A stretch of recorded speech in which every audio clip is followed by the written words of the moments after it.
الحمد لله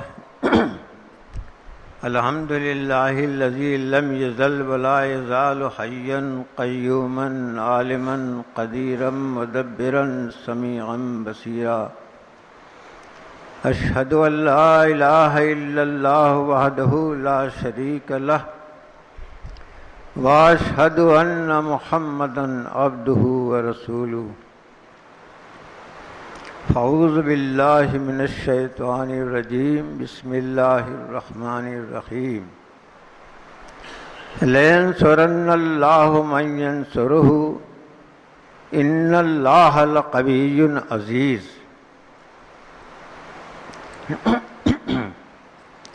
الذين إن مكناهم في الأرض أقاموا الصلاة وآتوا الزكاة وَأَمَرُوا بِالْمَعْرُوفِ وَنَهَوْا عَنِ الْمُنكَرِ وَلِلَّهِ عَاقِبَةُ الْأُمُورِ۔ حضرات، نبی اور ابتلاء و آزمائش، امت مسلمہ اور ابتلاء و آزمائش، یہ دونوں لازم ملزوم ہیں۔ ان کا آپس میں چولی دامن کا ساتھ ہے۔ جہاں مسلمان ہوگا، مسلم امت ہوگی، مسلم ملک ہوگا، وہاں ابتلا بھی ہوگی، آزمائش بھی ہوگی، دونوں ساتھ ساتھ چلیں گے۔ نبی کریم صلی اللہ علیہ وسلم سے بہتر انسان کون ہو سکتا ہے؟ ان سے بڑا اللہ کا فرما بردار کون ہو سکتا ہے؟ لیکن بعثت نبی کے ساتھ ہی آپ کے ساتھ بھی ابتلاء و آزمائش کا دور شروع ہو گیا۔ کوئی بھی ایسی قسم نہیں تھی کہ جو حضور صلی اللہ علیہ وسلم اور آپ کے ساتھیوں کو وہ تکلیف نہ دی گئی ہو۔ استہزاء بھی کیا گیا، مذاق اڑایا گیا، راستے میں کانٹے بچھائے گئے، یہی نہیں بلکہ قتل کی سازشیں بھی کی گئیں۔ یہ ہمیشہ سے رہا ہے اور ہمیشہ رہے گا۔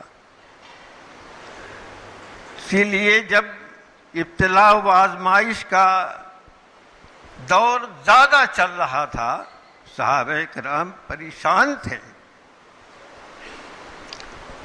حضرت خباب بن ارت رضی اللہ تعالی عنہ حضور کی خدمت میں حاضر ہوئے کہ حضور، یہ ابتلاء و آزمائش کا دور اس طرح سے چل رہا ہے، الا تدعو لنا الا تستنصر لنا، کیا آپ دعا نہیں کرتے ہمارے لیے؟ کیا آپ اللہ سے مدد طلب نہیں کرتے؟ آپ کو جھرجھری آ گئی، آپ ٹیک لگائے بیٹھے تھے، آپ اٹھ بیٹھے اور فرمایا، خباب تم گھبرا گئے؟ تم سے پہلے لوگ جو گزرے ہیں اس راہ کے راہی، ان پر کیا کیا ابتلائیں آئیں، کیا آزمائشیں آئیں۔ ایک شخص کو لایا جاتا، گڑھا کھودا جاتا، اس میں اسے کھڑا کیا جاتا، پھر آرا لایا جاتا اور اس کے سر سے آرا چلایا جاتا، اس کے دو ٹکڑے ہو جاتے۔ یہی نہیں، ایسا بھی ہوتا کہ لوہے کی کنگھیاں چلائی جاتی جسم پہ،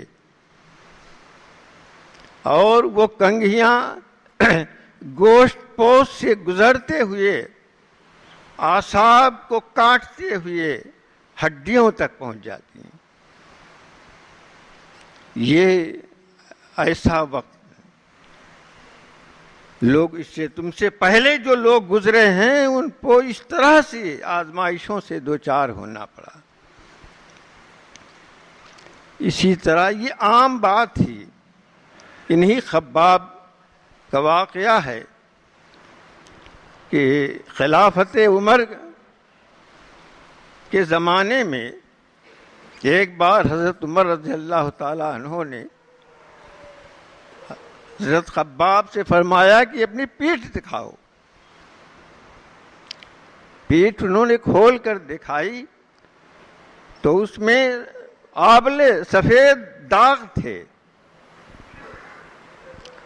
تو حضرت خباب نے فرمایا کہ امیر المومنین یہ برس کے داغ نہیں ہیں بلکہ یہ آبلے ہیں.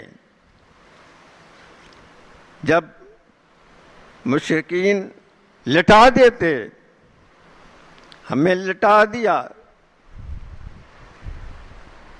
نیچے آگ کے انگارے تھے, اوپر سے پتھر رکھ دیا, چربی پگھل کر کے یہ آبلے پڑ گئے, اور وہی اب یہ سفید داغ ہیں جو آپ کو نظر آ رہے ہیں.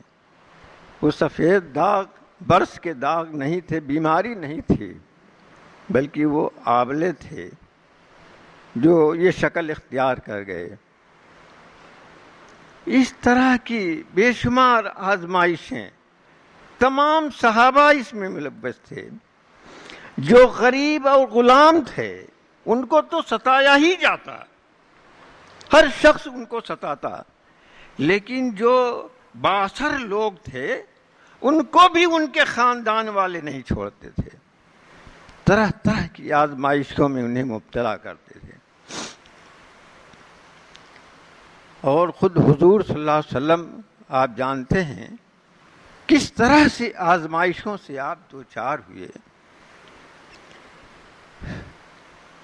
بائیکاٹ کیا گیا, 3 سال تک مکمل بائیکاٹ آپ کے خاندان کے ساتھ رہے, اور جوں جوں وقت گزرتا جا رہا تھا ابتلاء و آزمائش کا دور اور تیز ہوتا جا رہا تھا.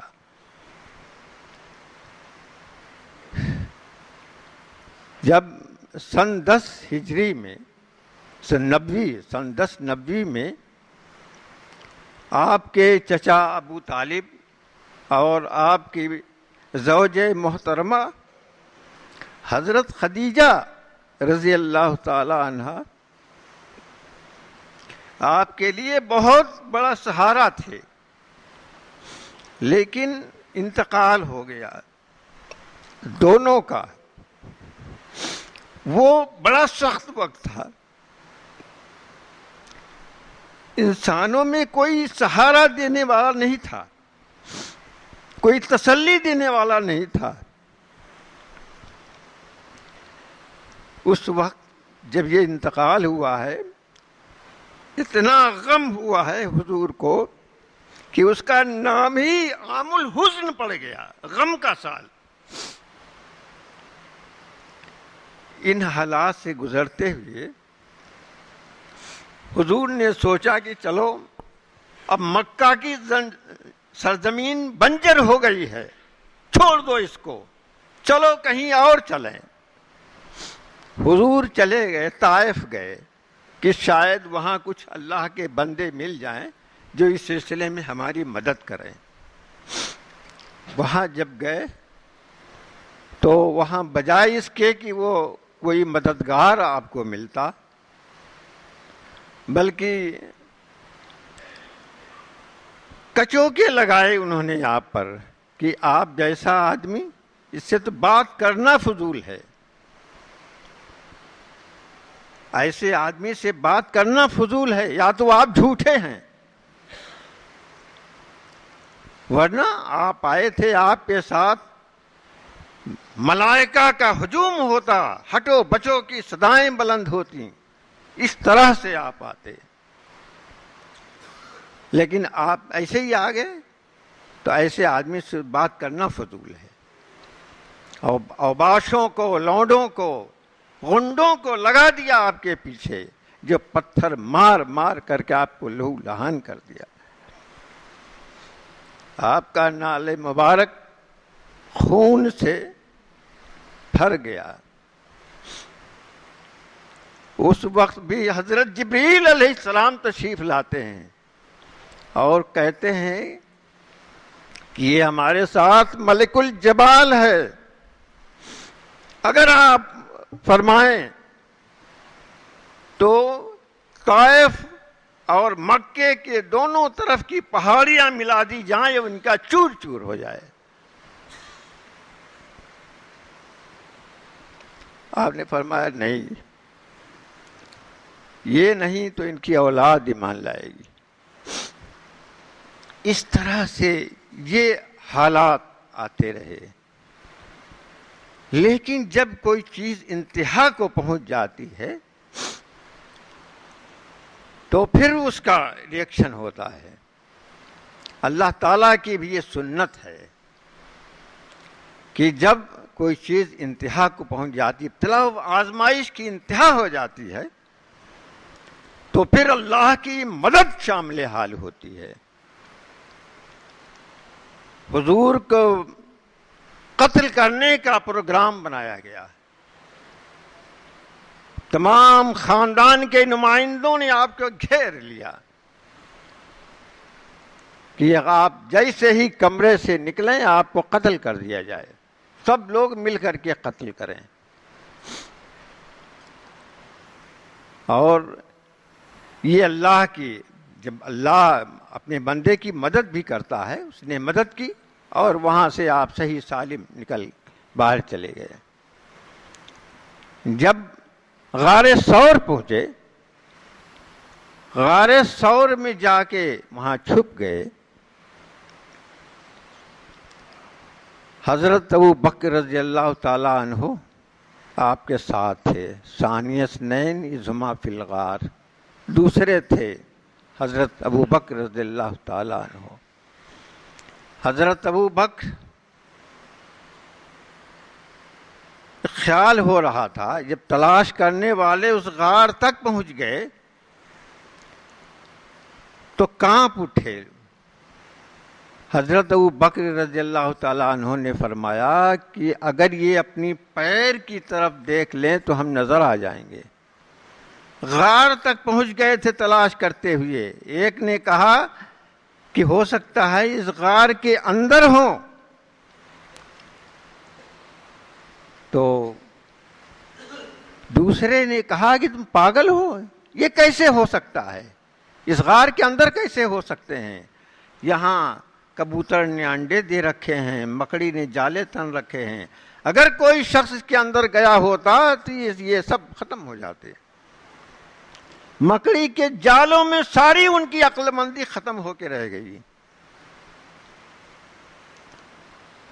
اس طرح سے اس وقت حضرت ابوبکر رضی اللہ عنہ گھبرائے تھے اور کہا حضور اگر یہ اپنے قدموں کی طرف دیکھ لیں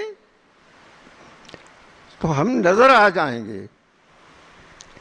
آپ نے فرمایا ابو بکر لا تحزن ان اللہ معنا، ابو بکر گھبراؤ نہیں، اللہ ہمارے ساتھ ہے، اللہ مدد کرے گا. اس طرح سے اللہ نے مدد کی ان کی ہر طرح سے. جب بھی اس طرح کے حالات آتے ہیں، آج صرف ہندوستان نہیں، پوری دنیا کا مسلمان، مسلم فرد، مسلم امت، مسلم قوم، مسلم ملک، کوئی ایسا نہیں ہے کہ جو اس وقت حالات سے پریشان نہ ہو. ہر شخص، ایک ایک مسلمان پریشان ہے. کب کیا ہو جائے کچھ پتہ نہیں، کیا حالات پیدا ہو جائیں، کس کی گرفتاری ہو جائے، کس کو قتل کر دیا جائے، کس کو انکاؤنٹر کر دیا جائے، یہ کچھ پتہ نہیں. یہ حالات ہیں. ہر شخص، ہر مسلم فرد پریشان ہے. کب کس کے ساتھ کیا واقعہ پیش آ جائے کچھ پتہ نہیں ہے. اور اسی طرح سے پوری دنیا کے مسلمان پریشان ہیں. ہر مسلم ملک پریشان ہے۔ اس سے زیادہ اور کیا ہو سکتا ہے کہ سعودی عرب جو اتنی وفاداری کر رہا تھا امریکہ کے ساتھ ہر موقع پر اس کی مدد، لیکن اس کے ساتھ بھی یہ چال چلی گئی، باقاعدہ ملٹری میں یہ کورس چلایا گیا کہ لوگوں کو ٹریننگ دی جائے کہ مکہ حرم دونوں، مسجد نبی اور مسجد حرام دونوں کو بم سے اڑا دیا جائے۔ اس سے بڑی بات اور کیا ہو سکتی ہے؟ تو اس طرح سے پوری دنیا پریشان ہے۔ کہیں برقعے پر پابندی لگ رہی ہے، کبھی اسکارف پر پابندی لگ رہی ہے، کبھی قرآن پر پابندی لگ رہی ہے۔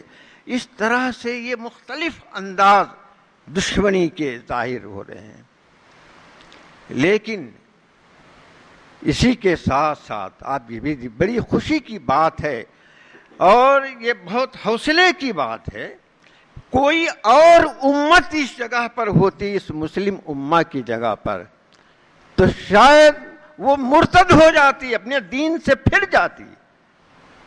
لیکن کمال ہے اس امت کا، اس قدر اس کو پختہ یقین ہے اپنے خدا پر، خدا کی ذات پر، کہ شاید ایک بھی شخص ان سارے حالات کے باوجود ایک شخص بھی مرتد نہیں ہوا۔ یہ بھی بڑے حوصلے کی بات ہے، خوشی کی بات ہے۔ تو اس طرح سے اللہ تعالیٰ مدد بھی کرتا ہے، چنانچہ اب ملک کے جو حالات، پوری دنیا کے حالات بدل رہے ہیں، تبدیلی آ رہی ہے ان میں، تو یہ اللہ تعالیٰ کی سنت ہے کہ جب حد سے زیادہ حالات خراب ہو جاتے ہیں تو اللہ کی مدد آتی ہے، اور لوگ جب اپنی ڈیوٹی انجام دیتے ہیں تو پھر اللہ کی مدد ان کے شامل حال ہوتی ہے۔ چنانچہ کہا گیا لَيَنْصُرَنَّ اللَّهُ مَن يَنْصُرُهُ، لَيَنْصُرَنَّ اللَّهُ مَن يَنْصُرُهُ، اللہ تعالی مدد کرے گا ان کی جو اس کی مدد کریں گے، اللہ کی مدد کریں گے۔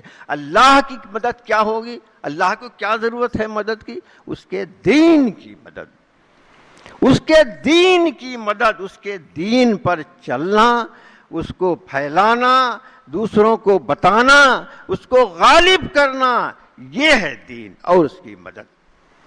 کہا اس طرح سے جو لوگ ایسا کریں گے لَيَنْصُرَنَّ اللَّهُ، اللہ تعالی مدد کرے گا۔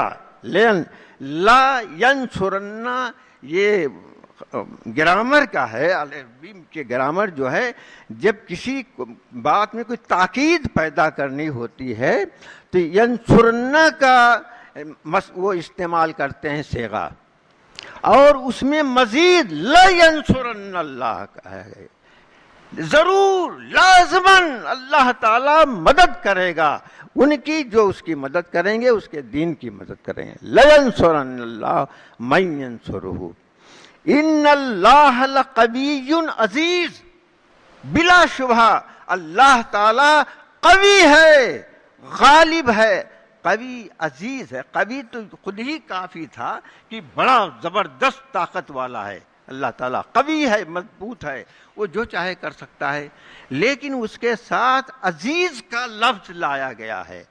عزیز کا مطلب یہ ہے کوئی اس کے مقابلے میں نہیں، جو چاہے کر ڈالے، ساری طاقت اور قوت اس کے پاس ہے، کوئی اس میں رکاوٹ نہیں ڈال سکتا، ذرہ برابر کوئی رخنا نہیں ڈال سکتا اس میں۔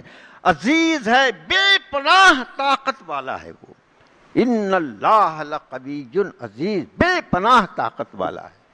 تو اس طرح کہا گیا جو لوگ ایسا کریں گے اللہ تعالیٰ ان کی مدد کرے گا، اور بہت مدد کرنے میں یہ ایسا ویسا کوئی نہیں ہے، بلکہ بہت زبردست طاقت اور قوت کا مالک ہے وہ مدد کرے گا تمہاری، پھر کوئی اس کے مقابلے میں نہیں آ سکے گا۔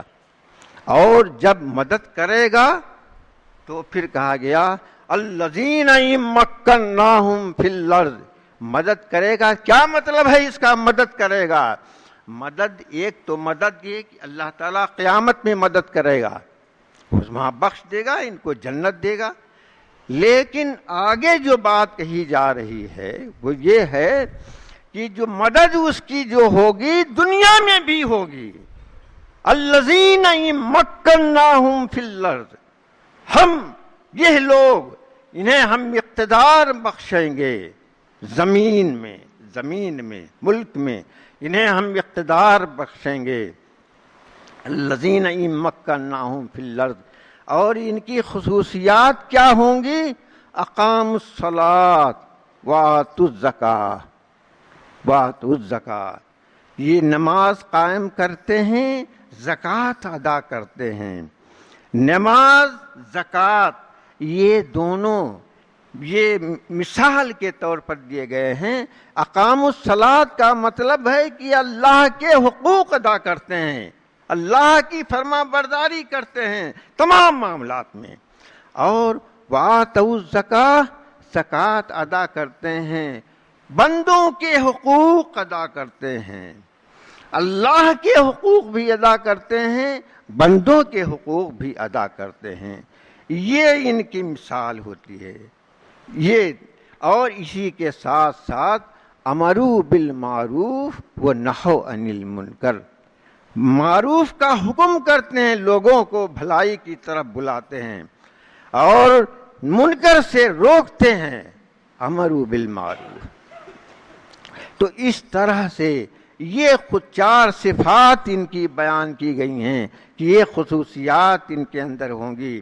اور اس طرح سے، اور جہاں تک آخرت کا معاملہ ہے اور دنیا میں ہی آخری انجام وہ اس کا ہوگا جس کے ساتھ اللہ ہوگا. وَلِلَّهِ عَاقِبَةُ الْأُمُورِ. تو اس طرح سے کہا گیا کہ یہ آزمائشیں آتی ہیں لیکن پھر اللہ کی مدد بھی شامل حال ہوتی ہے. حضرات، یہ مہینہ رجب کا مہینہ ہے. رجب کا مہینہ یہ معراج کا مہینہ کہلاتا ہے. معراج کا، رجب معراج کا مہینہ ہے. اس میں جب دنیاوی تمام سہارے فیل ہو گئے تھے تو اس وقت حضور صلی اللہ علیہ وسلم کو اللہ تعالیٰ نے اپنے پاس بلایا. وہاں حرم سے حضرت جبریل آئے اور ان کو لے گئے بیت المقدس تک براق پر بیٹھا کے. وہاں آپ نے انبیاء کی امامت کی اور اس کے بعد پھر انہیں 7 آسمان کی سیر کرائی گئی. پہلے، دوسرے، تیسرے، چوتھے، 5ویں، 6ٹھے تمام انبیاء سے اس میں ملاقات ہوتی رہی ان کی. آخر میں پہنچے سدرۃ المنتہا پر. وہاں اللہ تعالی سے ہم کلام ہوئے، اللہ تعالی سے ہم کلام ہوئے. حضور صلی اللہ علیہ وسلم یہ دراصل ایک حضور صلی اللہ علیہ وسلم کے لیے تسلی و تشفی کا ایک بڑا سامان تھا کہ تمہیں گھبرانے کی ضرورت نہیں ہے. دنیا والوں نے اگر تمہیں کچھ چھوڑ بھی دیا ہے، نظر انداز کیا ہے، تو وہ مولا جو 7 آسمان کے اوپر ہے وہ تمہاری نگہداشت کر رہا ہے. وہاں یہ مقام دیا گیا حضور صلی اللہ علیہ وسلم کو. تو یہ علامت ہے اس بات کی کہ جب کوئی مصیبت اور پریشانی آتی ہے اور بندہ جمع رہتا ہے اپنے عقیدے پر، اپنے مقصد پر، اپنے مقام پر جمع رہتا ہے، تو پھر اللہ کی مدد اس کے شامل حال ہوتی ہے. اس طرح سے اللہ تعالیٰ مدد کرتا ہے اپنے بندے کی.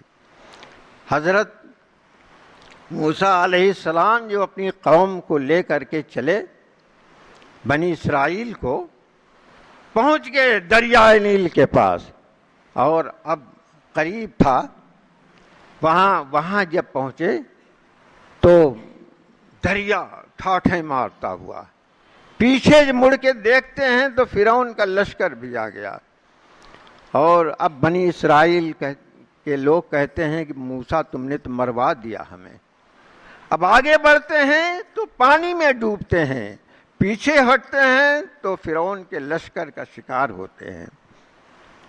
تو لیکن اس وقت اللہ تعالیٰ نے حضرت موسیٰ علیہ السلام سے کہا مارو لٹھیا، لٹھیا ماری، اس کے 2 پارٹ ہو گئے اور اس سے نکل گئے، پار کر گئے۔ اس طرح سے وہاں جب جنگل میں، وہاں میدان میں جب پہنچے، وہاں کھانے کے لیے کچھ نہیں، پینے کے لیے کچھ بھی نہیں، پانی کی ضرورت پڑی، لاؤ مارو لٹھیا، 12 چشمے جاری ہو گئے۔ اس طرح سے اللہ تعالیٰ مدد کرتا ہے۔ آسمان سے من و سلوہ کا نزول ہونے لگا۔